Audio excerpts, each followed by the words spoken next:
السلام علیکم ناظرین، آپ دیکھ رہے ہیں سریام CID نیوز اور میں ہوں فراز شاہد۔ خبر شامل کرتے ہیں ہارون آباد سے، جہاں میں رپورٹ کر رہے ہیں محمد جاوید۔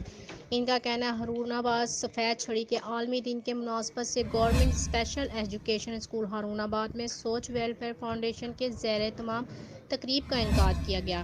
جانتے ہیں ہمارے نمائندے محمد جاوید سے۔ جی جاوید۔ جی بالکل، ملک بھر کی طرح بہاولپور کی تحصیل ہارون آباد سفید چھڑی کے عالمی دن کے حوالے سے ہارون آباد کے اسپیشل ایجوکیشن اسکول میں سوچ فاؤنڈیشن کے زیر اہتمام سفید چھڑی کے عالمی دن کے حوالے سے تقریب کا انعقاد کیا گیا۔ تقریب میں نابینا بچوں سمیت سول سوسائٹی اور شہریوں نے شرکت کی۔ شرکاء سے خطاب کرتے ہوئے سوچ فاؤنڈیشن کے صدر رو غلام محی الدین اور پرنسپل اسکول مصباح کرن نے کہا کہ سفید چھڑی کا دن بڑی اہمیت کا حامل ہے۔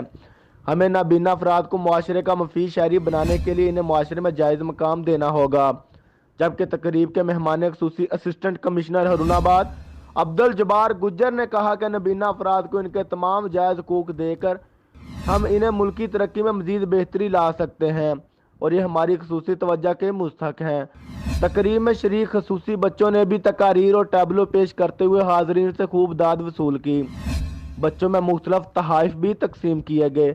سوچ ویلفیئر فاؤنڈیشن کی جانب سے واقع کی گئی، جس میں خصوصی بچوں سمیت دیگر افراد نے بھی شرکت کی۔ کیمرہ ٹیم کے ساتھ محمد جاوید، بہاول نگر۔